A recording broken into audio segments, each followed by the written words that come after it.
Why should you be able to get any contracts in the United States government? If you're going to advise foreign nations who are hostile to us and make gobs of money off of them, why should you be getting U.S. government contracts? What is going on here with Ukraine? And I would disconnect that very obviously from all of the lies that Rashida Tlaib and AOC just said about Israel. Israel has an enemy on its border. They're not asking for troops or anything else. They're asking for military support so they can stop a genocidal organization from killing them. And by the way, they still have American hostages, which nobody talks about. It's as opposed to Ukraine, where it's very unclear what the goals are. We just keep pouring more and more money. And you might go, well, what's that all about? Check out this headline and you might kind of figure it out. BlackRock, JP Morgan, and McKinsey working on Ukraine Reconstruction Bank.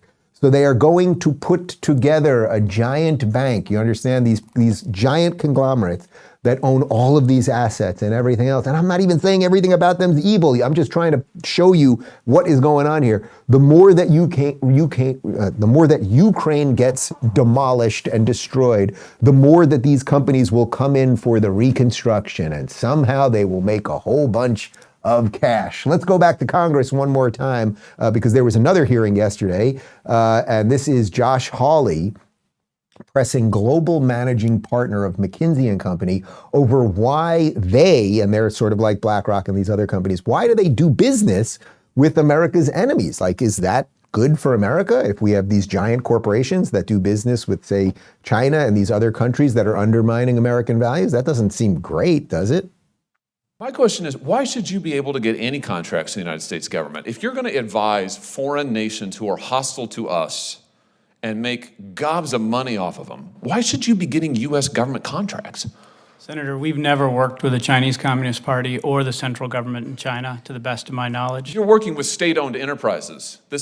China's not a democracy. They own these companies. These companies are doing the bidding of the Chinese military, and you're making money off of it, hand over fist. My question is, I guess if you want to do that, I guess it doesn't violate the law. But I just wonder, why is it that you should then be able to turn around and make $850 million in 1 year alone off the American taxpayer? I mean, explain that to me. Senator, our work with the federal government, we stand behind. We bring... Well, I'm sure you do. It's incredibly lucrative. That's the problem. You make gobs of money off of our enemies, and then you turn around and you make gobs of money off of us. It's outrageous, frankly. You know, I know a lot of the congressional stuff that we show you, it's a dog and pony show, like not much of it happens, right? We can expose things, but not much happens after. But that's a particularly good moment because Hawley's right. When the McKinsey guy, they get government contracts, right? So they get government contracts from the United States. So you as the taxpayer, you pay for these government contracts for McKinsey to do their reconstruction of Ukraine and all these other things. And then at the same time, they work with other countries like China, although he says we've never worked with the Communist Party, but as Hawley points out, it's the Communist Party. They own all of the assets in China, all of these companies that you're working with, they own them. So they're taken from both. And as Hawley points out, it's like, yeah, maybe you can get away with it, but what do we stand for in America, or are we just a shell company?